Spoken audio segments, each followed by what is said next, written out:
Contraste entre Caín y Abel, basado allí en Génesis capítulo 4, versículos del 1 al 5. Pero como siempre yo tengo la intención de tener una clase histórica, informativa, teológica, porque vamos a aprender algunas cositas que no son de mucho interés general, práctica, porque lo vamos a poder llevar a la vida personal, y vívida, porque vamos a saber si la estamos viviendo o no la estamos viviendo. Esto me parece que es lo que la Iglesia de Cristo necesita hoy. No solamente Jesús Rey de Gloria, todo aquel que pretenda estar en condiciones espirituales de ser parte del rapto. Todo el mundo tiene razones para dedicarse a otra cosa. Recién daba el ejemplo de la venta. Usted quiere fabricar cosas y venderlas, puede hacerlo. En vez de orar, puede fabricar cosas y venderlas, sí, hágalo. En vez de congregar, puede salir a entregar lo que quiera, sí, hágalo. Es una libertad que Dios te ha dado. Podemos dejar de hacer reuniones y nos podemos fabricar, no sé, cajitas de musicales, no sé, no, estoy pensando rápido, ¿no? Sí, ¿cómo no? Tener límites, sí, vende lo que quiera, mientras no sea droga o cosas ilegales, venda lo que quiera. Pero ¿cuáles son las prioridades nuestras? Las prioridades nuestras son estar preparados para el regreso de nuestro Dios. Así que tengo hoy otro espejo. Un espejo, como digo, un contraste entre Caín y Abel. Usted dirá, conocemos la historia, sí, pero póngame atención un ratito que tengo un par de cosas que no siempre se dicen y que de verdad son importantes para nosotros. Amén. Sígame, Génesis capítulo 4, versículos del 1 al 5.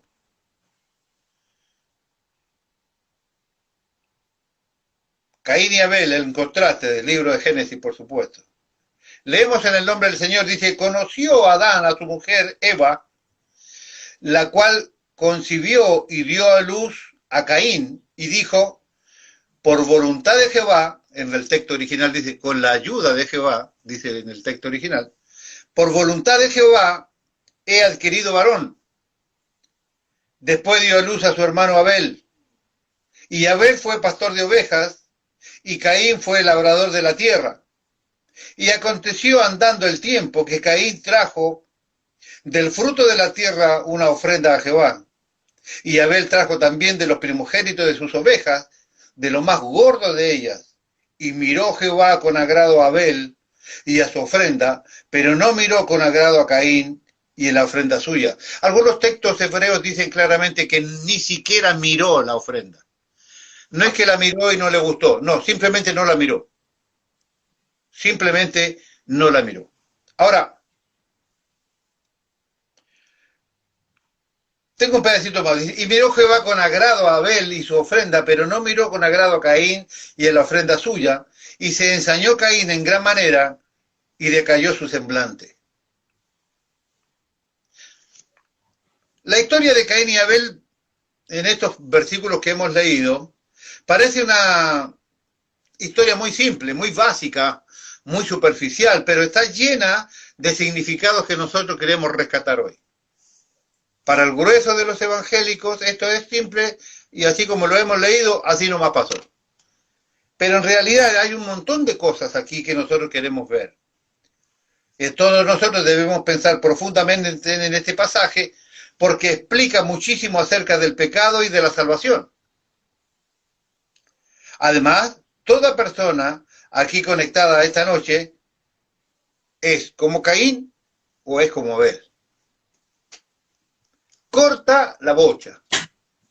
Como decía uno por ahí, 2 más 2 son 4, ¿no? La tierra es redonda, corta la bocha. Bueno, esto es más o menos igual. Acá, o nos parecemos a Caín o nos parecemos a Abel. No hay alguien que se parezca a Set, que nació después por otras circunstancias.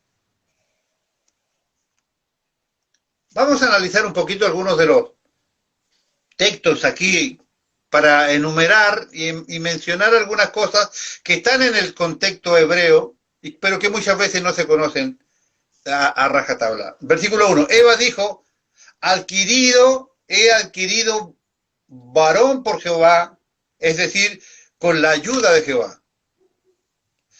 Adquirió un varón con la ayuda de Jehová. Esta es una expresión hebrea, una expresión de gratitud, una expresión de una gratitud piadosa, es de una cuestión verdaderamente genuina. Estoy tan agradecido que si no hubiera sido por él, no tengo este hijo. Si no hubiera sido que Jehová me ayudó y me dio esta bendición, no tengo este hijo. ¿Usted se dio cuenta que los padres somos casi automáticos? Sí, tuve un hijo, sí, bueno, sí, viste, no lo queríamos, viste cómo es, salió, ¿me entendés? Falló todo lo que los dispositivos fallaron y ahí está, ¿me entiendes, no? Ese es más o menos el concepto que nosotros tenemos. Muchos de nosotros somos, entre comillas, hijos de la casualidad, ¿no es cierto? Dígame si no es cierto. Somos hijos de la casualidad. Sin embargo, la expresión de Eva habla de algo totalmente contrario a este concepto moderno que nosotros tenemos. Por gratitud expresa así, con la ayuda de Jehová, con la bendición de Jehová. Si no hubiera sido por Jehová, yo no tengo a este hijo. Repito, Eva dijo, he adquirido varón por Jehová, es decir, con la ayuda de Jehová, expresión de gratitud piadosa. Y le llamó Caín. ¿Qué significa Caín? Una posesión. Algo que yo tengo de gran valor. Una posesión, como si lo valorara de sobremanera sobre todas las cosas que ella tenía. Esto es lo más grande que tengo en... Mire que ellos estaban en el... ¿no? Estaban allí al principio de todo. Conectándose, ¿no? Está bien, ellos nacieron ¿dónde? ¿Fuera o dentro del huerto? Ah, me mató. Justo le iba a pedir, estaba pensando eso. A ver, la Loyola por ahí, ¿de dentro o fuera del huerto? No, Fuera. afuera eso. Correcto. Yo no digo fuera nada porque del siempre pierdo. habían sido expulsados del huerto, pero no obstante conocían a Jehová, no obstante sabían claramente todo lo que se había creado para ellos. Claramente esa era una bendición única y especial, ¿no es cierto? Ahora, él le llama Caín, que significa una posesión, como si valorara sobremanera todo, sobre todas las cosas que tenía. Mientras que la llegada de otro hijo, que le recordó la miseria que ella había traído sobre su descendencia, le llamó Abel, que se traduce o que significa vanidad, también pesar o lamentación. ¿Cuánto sufren los hijos del medio? No, sí, ¿sabes qué? Viste que mi esposa quedó embarazada, tengo el nenito si tiene 1 año y medio, 2. ¿Puedes creer que vino otro? Otra vez está embarazada, ¿no? Encima uno, 2. Como encima de uno, que no lo planeamos, 2. ¿Se dio cuenta que nosotros somos así? A ella le pasó más o menos igual. Dese cuenta. Se dio cuenta de lo que había traído ella como maldición sobre la... Y el segundo hijo no le provocó la misma cosa que el primero. Y le puso, ya le digo, vanidad o pesar o lamentación. Ella ya no fue así, ¿no? Caín y Abel eran probablemente mellizos. Ah, bien. ¿Sabía usted, López? No, pero tiene más sentido. Si eran mellizos, tiene más sentido todo, un poquito más. Claro, y vamos a ver que muchísimos, por lo menos el contexto hebreo y unos pensadores cristianos importantes, piensan que la mayoría de los nacimientos del primer tiempo, de esta primera generación, como el mandato era multiplicar la tierra, llenarla, muchos de ellos eran mellizos. Caín y Abel eran probablemente mellizos, y se ha creído que en el primer periodo de la humanidad, los hijos nacían en pares. Y algunos dan como referencia Génesis capítulo 5, versículo 4, que dice, y fueron los días de Adán después que engendró a Set. 800 años y engendró hijos e hijas. Este es un pensamiento de Calvino. Calvino era bastante, ¿no? No era un loquito de la guerra, era un tipo... Hoy. ¿No es Sí, sí, cierto? ruido bastante. Este era el pensamiento calvino. ¿Por qué? Donde dice que engendró hijos e hijas, se puede interpretar de dos maneras. Que tuvo un montón de varones y tuvo un montón de mujeres, porque la Biblia siempre da solamente los nombres de los personajes principales, esto ya lo hemos reconstruido, pero también puede significar que muchas veces tuvo hijos, mellizos, o hijos e hijas, pero mellizos. También puede, muchos pensadores cristianos respetables creen esto. Fue Abel pastor de ovejas, literalmente debería ser traducido alimentador de rebaños. Porque en los países orientales siempre el pastor tenía que cuidar cabras y ovejas.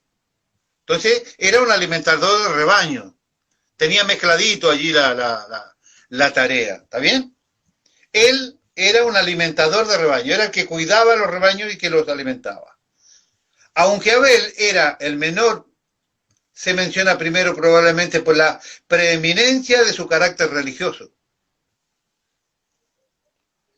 Versículo 2 dice, andando el tiempo, en hebreo dice, al fin de un montón de días, al fin de un montón de tiempo, tal vez en un día de descanso y de culto, porque está claramente establecido en este formato de que ellos tenían un día de reunión, un día de juntarse como familia para adorar a Dios. Al fin de días, ¿no? Cuando llegó el día del culto, podría también significar, tal vez en un día de descanso, un día de culto, trajo ofrenda a Jehová. Ambos, ponga atención, ambos manifestaron por el mismo acto de ofrendar su fe en la existencia de Dios y en el derecho de Él, de su reverencia y culto. Y si la clase de ofrenda era dejada a la iniciativa individual, nada más natural que uno trajera frutos de la tierra y el otro trajera de los primogénitos de sus ovejas.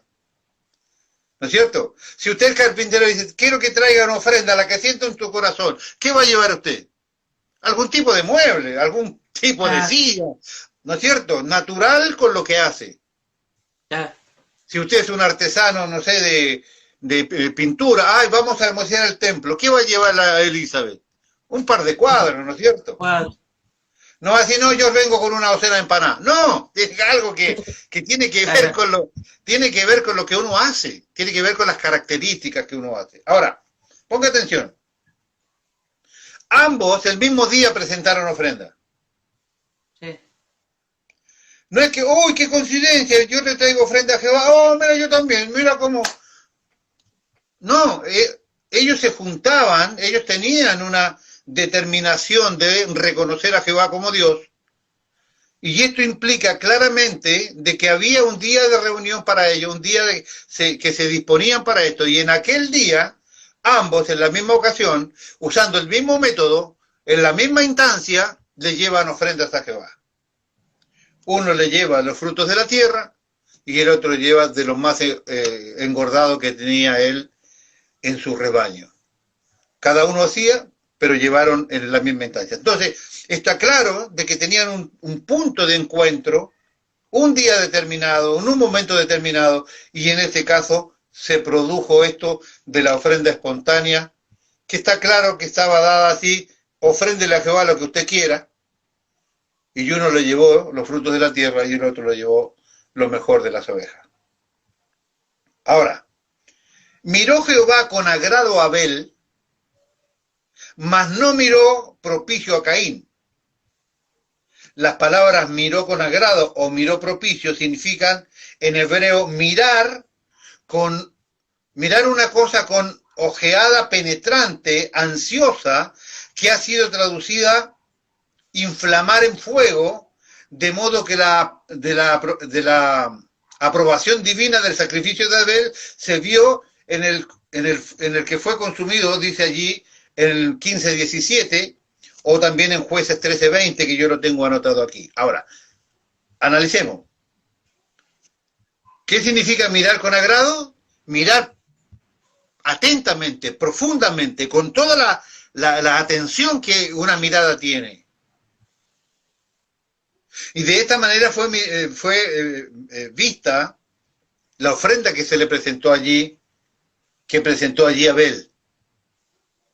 Claramente establecido, aprendido desde sus padres, no hay, si bien es cierto, no tengo el texto explícito donde les enseña verbalmente, porque no conocemos todos los diálogos de Jehová con Adán y con Eva, en el hecho de que cuando ellos pecaron y se taparon con las hojas de manto de Eva, le llaman algunos, estas hojas grandes, ¿no? Otros le llaman par de chalas, ¿no? Hojas de choclo, no sé. Se taparon los muchachos. Sí. Dios les muestra claramente que su trabajo de cubrirse no es del agrado de Él. Nunca el pecado que lleva el hombre en sí puede ser solucionado, tapado o cubierto por las propias manos del pecador. Se necesita un tapado, una limpieza, un cubrir de parte de Dios para ese pecado. Ellos intentaron solucionar su problema de vergüenza de sus propios medios. Se pusieron hojas allí de las plantas existentes en el lugar. Sin embargo, Dios se vio en la necesidad de cubrirlos ¿con qué? Con una piel. Para ello tuvo que morir un animal inocente. Ellos sabían que para poder cubrir la desnudez se necesitaba, primero, derramamiento de sangre, y segundo, que Dios sea el que te cubre en aquel pecado. La palabra miró con agrado o miró propicio significa entonces en hebreo mirar con una ojeada penetrante y ansiosa, que ha sido traducida inflamar en fuego. Esta es la manera que miró Dios la ofrenda de Abel. Ahora, Jueces 13:20 dice, porque aconteció que cuando la llama subía desde el altar hacia el cielo, el ángel de Jehová subió en la llama del altar ante los ojos de Manoa y su mujer, las cuales se postraron en tierra. Ellos eran los padres de Sansón, ¿se recuerda usted? ¿No es cierto? Sí. El ángel de Jehová se subió allí, o sea, aceptando aquella ofrenda, y aquí significa esto. Ahora, otro pensamiento sobre este tema dice que Caín y Abel en el capítulo 3 nos muestran cómo el pecado interrumpe la relación entre Dios y los seres humanos y entre el hombre y la mujer. El pecado, ¿no es cierto?, interrumpe la relación entre Dios y los seres humanos, entre el hombre y la mujer. Usted dirá, bueno, pero si Adán hizo lo que la señora quería.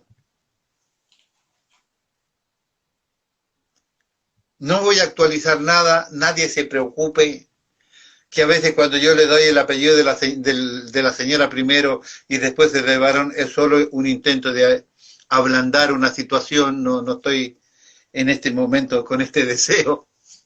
Pero hubo allí una problemática generada entre el hombre y la mujer. ¿O usted cree que no, López? No lo había pensado así. Pero sí, obviamente que al ser sacado se habrá pudrido todo entre ellos que por tu culpa, qué sé yo. Digo yo, no sé. Debe haber algún conflicto, habrá. No sé si tan así literal como por tu culpa, porque antes usted le decía, por tu culpa y por la culpa de tu madre, siempre, ¿no? Sí.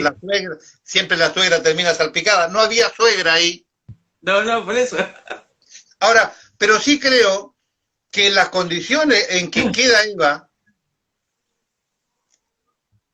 parte de la maldición, parirás con dolores y vos serás deseo para tu marido, tiene dos significados claros. Vas a tener que vivir dependiente de él y haciendo todo lo que él quiera, o vas a sufrir deseando sexualmente a esa persona. Era parte del castigo. La pone en una condición en donde se establece claramente el señorío del esposo.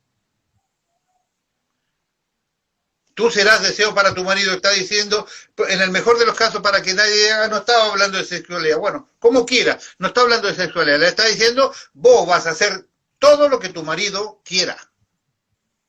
Entonces eso claramente pone entre ellos una situación diferenciada, porque antes dijo, vení, mira, comí de este kiwi, vení, comete conmigo. Y él fue y comió. Esa aceptación y esa igualdad ya no está después de la maldición. Entonces, de alguna manera pone allí diferencia. En el capítulo 4, eso está en el 3, en el capítulo 4 se nos muestra al pecado destruyendo los lazos de la hermandad. El capítulo 4 nos muestra el pecado destruyendo los lazos de la hermandad. El pecado pone desigualdad entre hermanos. Y mire lo que dice acá, que es muy interesante. En verdad, Caín es presentado como un pecador más endurecido que Adán. Nótese. El capítulo 4 nos muestra destruyendo los lazos de la hermandad. En verdad, Caín es presentado como un pecador más endurecido que Adán. Matar a su propio hermano es más vil que comer del fruto prohibido.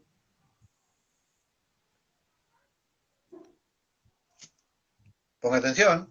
Adán había sido persuadido hacia el pecado. Caín no pudo ser disuadido de su pecado, ni siquiera por Dios mismo, en el versículo 6 y 7. El pecado es personificado como un animal esperando para atacar, dice el versículo 7, ¿no? El pecado está a las puertas, ¿cierto? Sí, sí. Y también allí en 1 Pedro 5:8. Interrogado por Dios sobre su pecado, Adán, aún bastante petulante, a lo menos dijo la verdad. Caín mintió y luego hizo una broma de esta mentira. Allí en Génesis capítulo 3, tenemos 3 del 9 al 11, y tenemos a este Caín en el capítulo 4, versículo 9. Adán aceptó el juicio de Dios en silencio, pero Caín protestó con vehemencia en el versículo 13 y 14, y fue enviado aún más lejos del Edén en el versículo 16. O sea, el pecado de Caín es mucho más severo, es mucho más desafiante, es mucho más grosero, su comportamiento es mucho más feo, por llamarlo de la manera correcta, del propio pecado de Adán, su padre. La razón del rechazo del sacrificio de Caín no es obvia en forma inmediata. El contraste entre trajo del fruto de la tierra de Caín y trajo el fruto de los primogénitos de las ovejas, lo mejor de ellas, de Abel, probablemente nos da la clave. Ponga atención. Puede ser que Abel trajo de lo mejor de su rebaño y que Caín no fue tan cuidadoso al elegir lo que él presentaba. Pero el sacrificio es solo aceptable ante Dios si es perfecto y si es costoso. Nosotros tenemos un concepto muy equivocado de las ofrendas que nosotros le damos a nuestro Dios. Y tranquilícese todo el mundo que no estoy hablando de plata. Aun cuando ese ya es un problema del hombre, fundamentalmente del hombre moderno, fundamentalmente de los evangélicos que tienen su propia teología con respecto a algunas de las cosas de la Biblia, ¿no es cierto? Pero ponga atención. Puede ser que Abel trajo lo mejor de su rebaño y que Caín no fue tan cuidadoso, pero el sacrificio es solo aceptable ante Dios si es perfecto y es costoso, según Lucas capítulo 22, Levítico capítulo 22, del 20 al 22, o segunda de Samuel 24. Yo le voy a leer, usted se imagina que no puedo poner todos los versículos, pero tengo aquí un par para que mis hermanos puedan tener claramente lo que Dios demandaba de lo que nosotros le debemos dar a ellos. Levíticos 22:20 dice: ninguna cosa en que haya defecto ofreceréis, porque no será acepto por vosotros. Asimismo, cuando alguno ofreciere sacrificio en ofrenda de paz a Jehová para cumplir un voto, o como ofrenda voluntaria, sea de vaca o de ovejas, para que sea aceptable, será sin defecto. 22. Ciego, perniquebrados, mutilados, verrugosos, sarnosos o roñosos, no ofreceréis esto a Jehová, ni de ellos pondréis ofrenda encendida sobre el altar de Jehová. Él no estará satisfecho con sacrificios de segunda clase. Hay otros textos como Malaquías 1 del 6 al 14, Romanos 12:1, entre otros tantos que usted puede visualizar. ¿Por qué esto es importante? Se lo dije al principio. Este es un espejo. Estamos haciendo un cuadro comparativo entre Caín y Abel, y que debe ser un espejo bíblico para nosotros en este tiempo tan difícil, en donde debemos nosotros enfrentarnos en esta relación con Dios y batirnos con Dios, en el buen sentido, estar relacionados con Él, poder ser del agrado de Él. ¿En qué? En lo que yo le traigo a su presencia. Yo hoy tengo que traerle a mi Dios algo que a Él le agrade. Y acabamos de leer algo importantísimo aquí. El trabajo, la ofrenda, el sacrificio solo será aceptable ante Dios si es perfecto y es costoso. No está hablando de plata, está hablando de excelencia. Está hablando de que yo tengo que hacer cosas que me cuestan. En esto no hay excepción, dice. ¿Tendrás la semejanza de Caín o tendrás la semejanza de Abel? No hay intermedios en esto. O me parezco a Caín o me parezco a Abel. No puedo ser mitad y mitad. Yo no puedo ser mitad Caín o mitad Abel, o mitad Abel, mitad Caín. No puede ser así. ¿Tendrás la semejanza de Caín o tendrás la semejanza de Abel? Al oír este sermón deberíamos preguntarnos, ¿cuál de las dos semejanzas tienes en este minuto? En este minuto. O sea, de este minuto para atrás. ¿Cómo ha sido mi comportamiento para con Dios y con mi hermano, y con mis padres, y con mi Dios fundamentalmente desde aquí para atrás? ¿Se ha agradado Él de mí? ¿Se ha agradado de mis ofrendas? En este tiempo donde estoy limitado por un montón de cosas. ¿Tiene algo de grato lo que yo le ofrezco cada día? ¿Se agrada cada mañana, o cada mediodía, o cada noche cuando voy a la presencia suya? ¿Oro de manera automática? ¿O puedo derramar lágrimas allí rogando por mí, por las cosas que yo necesito para agradarle a Él? Orar por cada uno siguiendo las bancas de la iglesia y orando por cada uno de mis hermanos, preocupadísimo por algunos de ellos.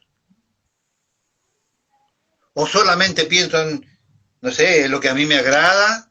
¿O solamente pienso en los míos? ¿Solamente pienso en la plata mía? ¿Solamente pienso en la solución económica mía?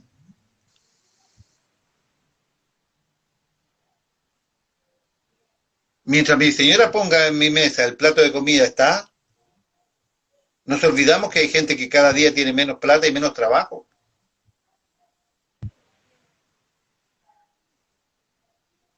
Nos olvidamos muchísimo. Hoy vino una hermana a traerme los diezmos de su madre a mi casa, no importa quién. Mandaron un poco de mercadería. Y yo le dije a esa hermana, le digo, urgentemente voy a hacer una bolsa para mi hermana, no voy a darle el nombre, porque el esposo está sin trabajo. Pero mi hermana necesita de la ayuda nuestra. ¿Debo seguir hablando de lo mismo? No. Yo ya no le puedo decir, hermano, traiga su diezmo. No lo traiga si no quiere, porque parezco un mendigo y yo soy un siervo de Dios. No le voy a decir que se acuerde usted si de los hermanos comen o no comen. Cada uno tiene responsabilidades personales. Yo soy el pastor de la iglesia, no el mendigo de la iglesia. Pero de esto se trata. ¿Qué ofrenda le estoy dando a mi Dios? Mire, al oír este sermón deberíamos preguntarnos cuál de las dos semejanzas tiene. En este capítulo 4 de Génesis aprendemos de ambos casos. Ellos son dos tipos del hombre que vive hoy en día en la tierra. No estoy hablando solamente de cristianos, estoy hablando de la raza humana. Así la raza humana entera se puede dividir solamente en dos clases. Los que son como Caín y los que son como Abel. Cuando yo predique, trata de ver de qué clase a qué clase perteneces en el día de hoy. Primero, te mostraré dos modos en que los jóvenes eran semejantes y luego mostraré de qué modo eran diferentes, ¿no? Dos hermanos, probablemente gemelos. Vamos a ver en qué condiciones ellos crecieron. Primero, dos modos en que Caín y Abel eran semejantes. Primera cosa, ¿no? Ambos de ellos eran hijos de padres caídos. Ambos nacieron fuera del huerto de Edén, después de la caída de sus padres. Después de que Dios pronunciara una maldición sobre la raza humana. Después de que sus padres fueran expulsados del huerto. Ambos nacieron en las mismas condiciones. Mismos padres, mismas condiciones de sus padres, mismas condiciones para ellos. El apóstol Pablo dijo, por tanto, como el pecado entró en el mundo por un hombre, y por él el pecado, la muerte, así también pasó a todos los hombres, dice Romanos 5:12.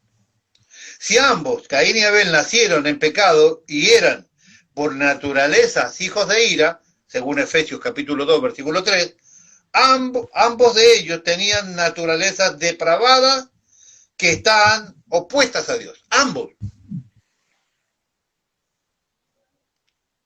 Ponga atención, por cuanto los designios de la carne son enemistad contra Dios, porque no se sujetan a la ley de Dios, ni tampoco pueden, dice Romanos 8:7, como tales, ambos fueron formados en iniquidad y concebidos por pecado, y ambos necesitaban la salvación de Dios en Cristo. Ambos crecieron en el mismo ambiente, en el mismo hogar, con los mismos padres. Alguien dijo, estos muchachos tuvieron el mismo fondo. Ellos tuvieron la misma heredad, el mismo ambiente. No hubo tal diferencia en ellos. Ellos tuvieron la misma heredad y el mismo ambiente para poder crecer y relacionarse con Dios. Entonces, Caín y Abel eran exactamente iguales de dos modos. Número uno, ellos eran pecadores totalmente depravados. Número dos, ambos tuvieron la misma heredad y el mismo ambiente para vivir, crecer y desarrollarse como personas. ¿Por qué esto es importante?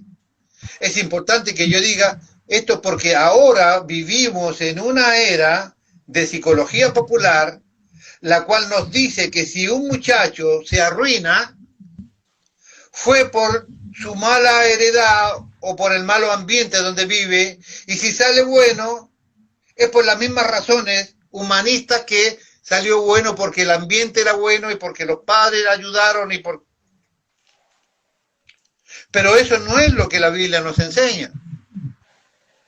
En las Escrituras aprendemos que ambos de ellos eran pecadores depravados por naturaleza y que ninguno de ellos podía complacer a Dios en dichas condiciones. Así que veamos que Caín y Abel eran exactamente iguales en su naturaleza al crecer en el hogar de Adán y Eva. Este pasaje nos muestra que crecieron exactamente en el mismo ambiente, en el mismo fondo, los cuales nos lleva a un punto interesantísimo. Segundo, el modo en que Caín y Abel eran diferentes. Mismo depravados, mismos padres, misma educación, mismo todo. Depravados, hijos de perdición, hijos de pecado, todo lo que hemos visto. Pero es que ellos eran diferentes. La diferencia es bastante simple. Caín era un hombre inconverso, mientras que Abel era claramente un convertido o un creyente en ese Dios que se había relacionado con su padre, claramente. Caín y Abel son los representantes de las dos grandes categorías de gente que hay hoy. Ellos son respectivamente el tipo de los perdidos y de los salvados. Los que son justos según su propia justicia y los que de espíritu contrito, del cristianismo profesante, formal y genuino, los convertidos, y de aquellos que se apoyan en sus propias obras, y de aquellos que descansan en la hora consumada de Cristo. De Cristo, de aquellos que insisten en la salvación por méritos humanos y los que desean ser salvos por la fe y la gracia de Dios en Cristo Jesús, de aquellos que son rechazados y malditos por Dios y de aquellos que son aceptos y salvados por Él. Caín negó su condición arruinada y caída y no vino a Dios a su manera por un sacrificio de sangre. Caín se demostró déspota, agresivo, mintió y se burló de aquella mentira. No tenía un corazón dispuesto, no vemos en ningún lugar allí ni la más mínima insinuación de arrepentimiento. Cuando Dios determina cuál es el castigo para él, a él lo único que le preocupaba que cualquiera ande por allí lo va a querer matar, lo cual indica que la raza humana se había extendido por mucho.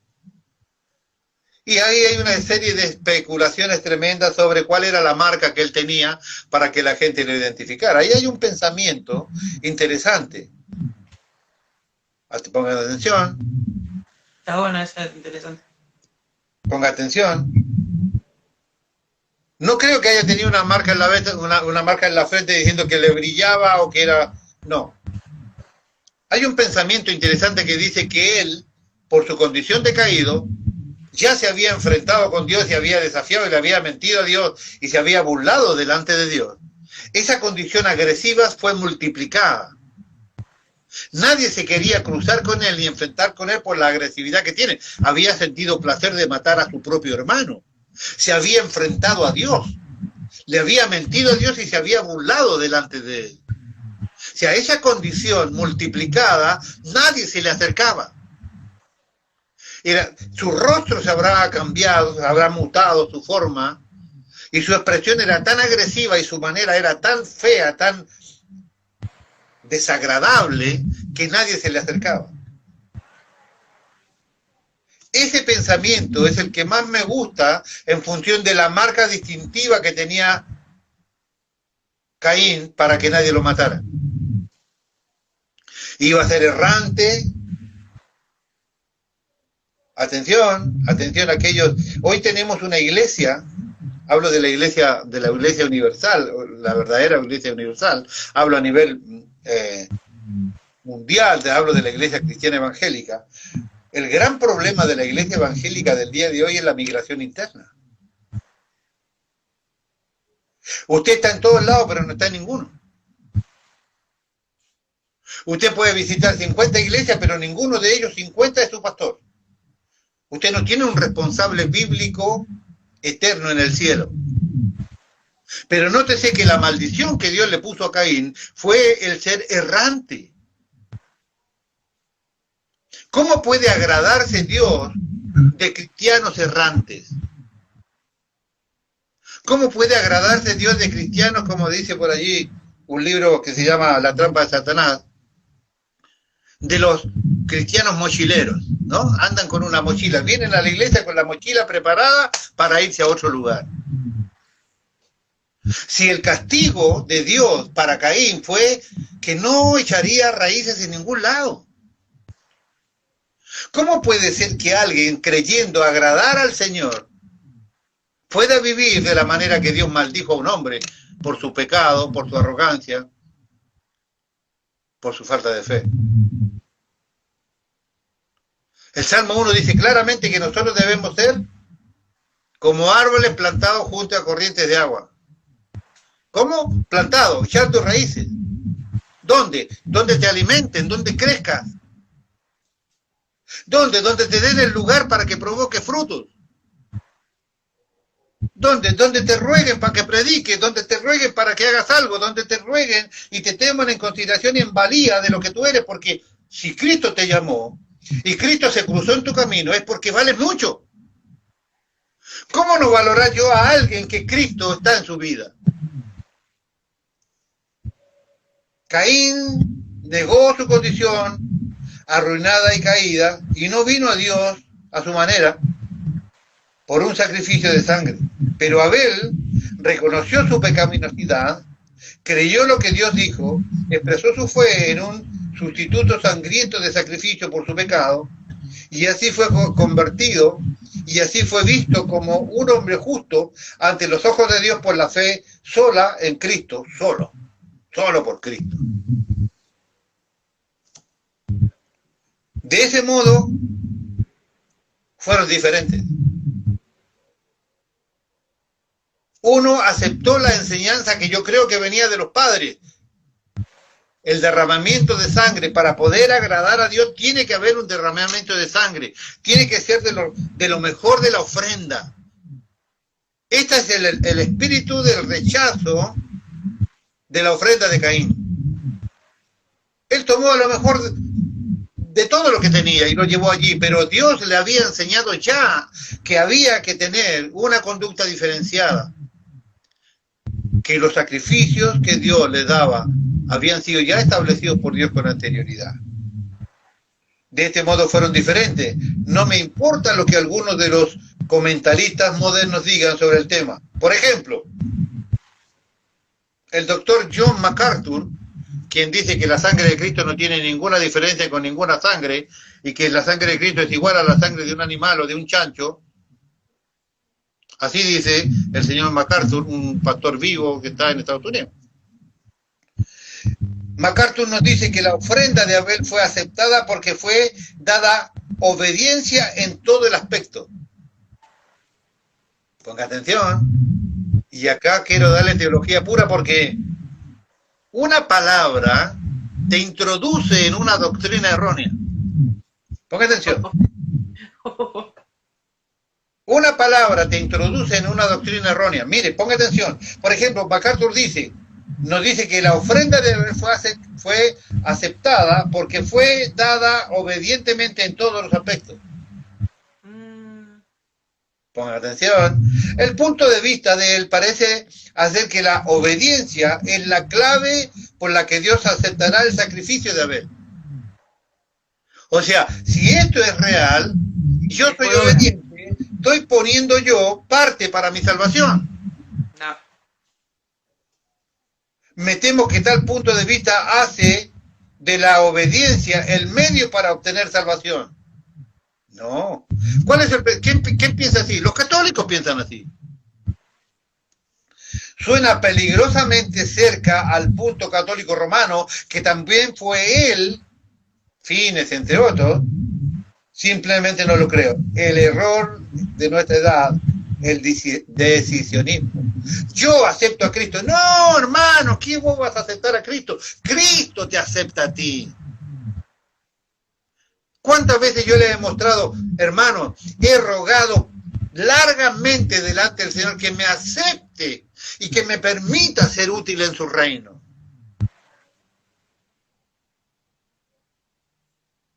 El decisionismo ha traído muchos males a la iglesia evangélica. ¿Cuántos evangelistas conozco que la única finalidad que tienen es lograr que ese a quien le están hablando de Cristo diga esa bendita frase que tanto mal le ha hecho el evangelio, que es acepto a Cristo como Señor y Salvador de mi vida? Acepto a Cristo. Tengo que rogar humillado delante del Señor que su sangre venga sobre mi vida y que el Espíritu Santo se venga sobre mi vida y que Él me pueda perdonar y me pueda dar vida eterna. Yo debo rogarle a Él, no que yo acepto a Cristo como si yo le estuviera haciendo un favor al Evangelio, al reino o al Señor Jesucristo. Suena peligrosamente cerca al punto católico romano, ¿no? Es un error. Es una forma de sinergismo, la creencia que un hombre contribuye en algo a la salvación. No, hermanos míos. Toda la salvación es de Dios. Cristo es el autor de la salvación. Nada podemos hacer nosotros. No ayudamos en nada, absolutamente nada. Toda la gloria, todo el esfuerzo, toda la eficacia, todo lo que ha hecho Dios para nosotros ha sido a través de Cristo. En nada ayudamos. Que quede absolutamente claro. Ni su excesiva obediencia, ni su excesiva generosidad, ni porque usted participa de todas las reuniones, ni porque usted es el number one del Evangelio. Usted no ha ayudado en nada a la salvación. Cristo lo ha hecho todo. Él hizo un trabajo perfecto y completo en nuestro favor. Así que MacArthur está allí sugiriendo una tremenda herejía, diciendo, si vos sos obediente, ayudás a tu salvación. No, hermano mío. La salvación es de Cristo, solo de Él. Esa no es la creencia de los reformadores del principio, ni tampoco de algunos bautistas viejos que conocí yo. Tampoco.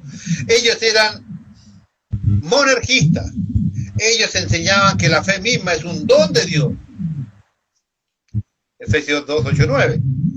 Y que el hombre no contribuye en nada a su salvación. Todo es un trabajo del Señor Jesucristo.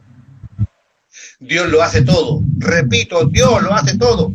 Dios lo ha hecho todo. Así que no fue la obediencia de Abel la que lo salvó, fue su fe. Y esa fe también es dada por Dios en el ser humano. Por gracia soy salvo por medio de la fe. Esto, la fe, no es de ustedes, es un regalo de Dios. No por obra para que nadie se gloríe, dice Efesios 2, 8 y 9. ¿Verdad? Dios lo hace todo, así que no fue la obediencia de Abel la que lo salvó, fue su fe, que en sí era un don, no por obras para que nadie se gloríe, Efesios 2, 9. En el Nuevo Testamento se nos dice claramente y específicamente lo siguiente: por la fe Abel ofreció a Dios más excelente sacrificio que Caín, por lo cual, por la fe, alcanzó testimonio de que era justo por la justicia imputada en Cristo, dice Hebreos capítulo 11, versículo 4. La Biblia lo certifica. Por la fe fue aceptada la ofrenda de Abel, no por la obediencia. Si fuera por la obediencia, ayudaríamos. Y aún así estaríamos en la ruina, hermano, porque de obediente no tenemos poco. La obediencia es un fruto de la salvación, no su causa. Claro, cuando tuviste fe, Dios te regaló aquella fe, aceptaste a Cristo, sos verdaderamente salvo. Bueno, allí vas a tener obediencia. Pero es una consecuencia, no es la causa de la salvación. Así que Abel tuvo fe y Caín no tuvo fe, punto. Allí se discute la cuestión. Y fue por medio de su fe que Abel trajo a Dios un sacrificio de sangre. Él no fue salvo por ninguna forma de obediencia, sino por su fe, porque sin fe es imposible agradar a Dios, dice Hebreos 11:6.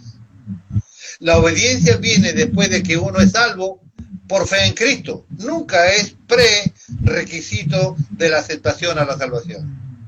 Este punto de veras es muy importante.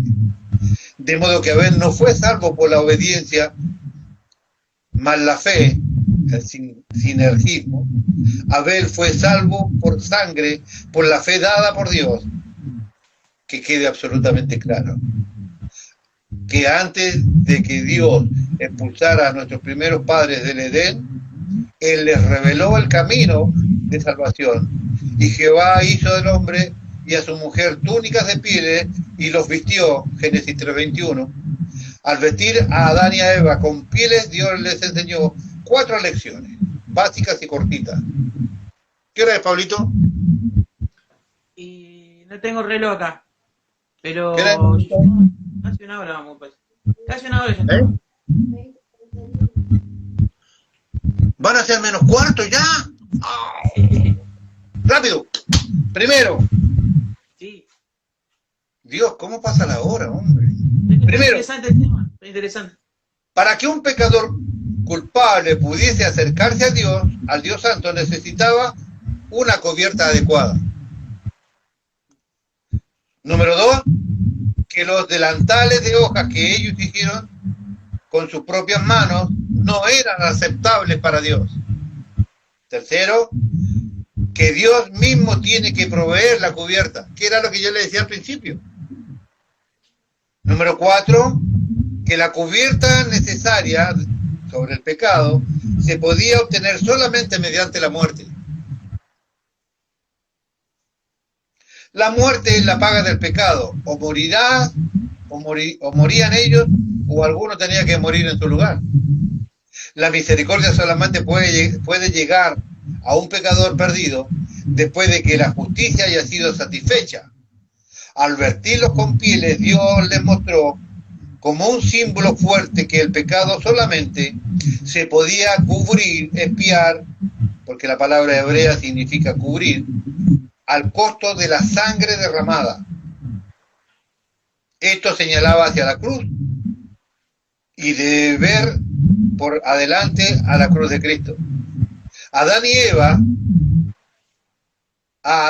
y Eva, Dios le predicó la verdad básica de la sustitución. El justo muriendo por los injustos, el inocente muriendo por el culpable. Adán y Eva eran culpables, pero estos animales murieron en su lugar. De ellos y por su muerte se proveyó una cubierta para esconder el pecado de la vergüenza de ellos. Entonces, así es con Cristo y el que viene para ser salvo. En Cristo soy yo provisto de la vestidura de justicia. Este requerimiento se les dieron a conocer a sus hijos. Queda fuera de toda duda que Caín y Abel sabían que para venir ante Dios con aceptación ellos tenían que traer una ofrenda de sangre. Ya no hay duda de esto. Ellos, los dos lo sabían. Por eso decía al principio que hay una despreocupación de Caín. No, le llevo esto nomás. Él sabía que tenía que ser una ofrenda cuidada y con derramamiento de sangre. Ni siquiera pidió perdón. Tampoco se preparó como Abel para poder llevar lo que Dios estaba demandando. Caín representa al hombre natural, al hombre que no viene a Cristo y no es lavado ni limpiado por la sangre de él, y así no tiene cubierta sobre su pecado.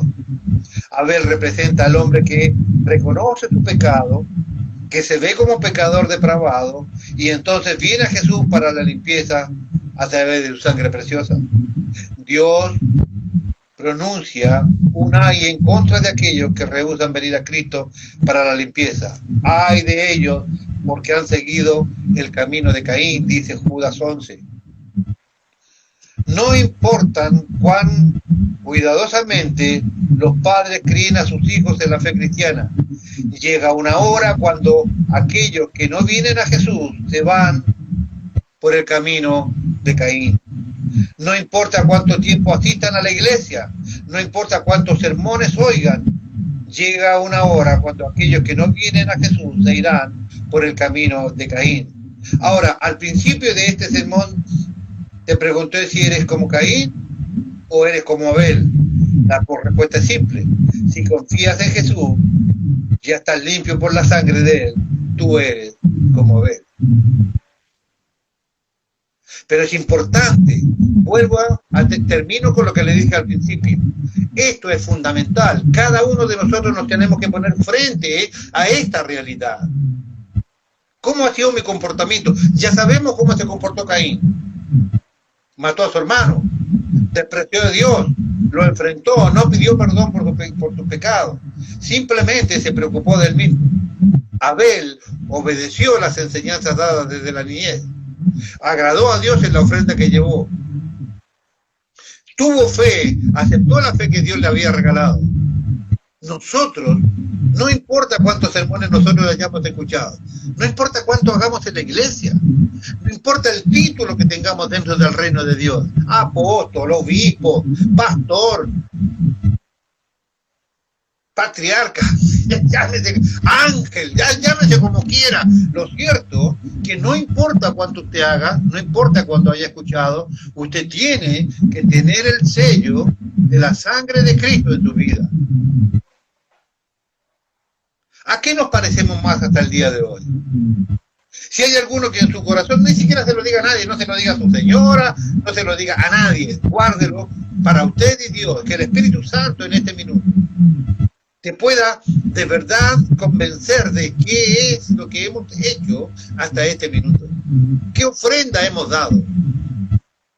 ¿Qué tan verdaderamente cierto en nuestro cristianismo? ¿Cuáles son nuestras prioridades? ¿Cuál es tu prioridad? ¿Cristo es tu prioridad? ¿Es la iglesia tu prioridad? ¿O sos como aquellos que van por todo lugar planeando, no echando raíces en ningún lugar? John Bever, un escritor que escribió allí, como les decía, el libro La trampa de Satanás, dice: el que está en todo lugar no está en ninguno. El que va por todos lados no va a ningún lado. Si usted no tiene una iglesia, si usted no enraiza, si usted no está chico y tiene a sus hermanos, a aquellos que te apoyan, a tus pastores que son responsables, si vos no tenés compromiso dentro de la iglesia, está haciendo como Caín. Porque Caín sabía que había un día de culto. Recuerden, sabía un día de culto, que se unían allí para llevarle ofrenda a Jehová. Llevó ofrenda a Jehová, aun cuando no fue agradable, llevó una ofrenda a Jehová. Había escuchado las enseñanzas de su padre en cuanto a las características de la ofrenda agradable. Sabía que Dios existía. Escuchaba las conversaciones de lo que había pasado. Aún así, nunca conoció a Dios. Este es el tipo de espejo que necesita la iglesia de Cristo en el tiempo presente, donde nosotros podemos empezar a mejorar nuestra condición cada día. Cada día. Si usted cometió pecados hoy, mañana no tiene por qué volverlos a cometer. Hoy puede orar a Cristo. Hoy puede orar al Padre en el nombre de Jesús y pedir que la sangre de Jesús nos limpie. Si hasta ahora no has sido el cristiano que la Biblia demanda, hoy tienes todo el tiempo por delante para hacerlo. Porque Dios te está llamando y te está haciendo un desafío. Sé valiente y identifícate. ¿A quién te parece más? ¿A Caín o a Abel? ¿Cuál ha sido tu funcionamiento hasta el día de hoy? ¿El de Caín o el de Abel? Pero no te olvides lo que te leí. Ahora al principio de este sermón te pregunté si eres como Caín o como Abel. La respuesta es muy simple. Si confías en Jesús y ya estás limpio por tu sangre de todos tus pecados, entonces simplemente eres como Abel. ¿Significa esto que tenemos que ya hecha la cuenta? No, podemos seguir mejorando. Pero es imprescindible. Pero no se engañen, hermanos. Puedes hacer mucho en una iglesia. Puedes ser el más generoso de todos. Puedes ser el más verborrágico de todos. Pero aún así no conocer a Dios. Espero que esto les haya servido para este tiempo, que este espejo bíblico pueda ser claramente utilizado por nosotros. Y que el Espíritu Santo nos ayude a agradar a Cristo y agradar a nuestro Padre Celestial. Muchas bendiciones para todos.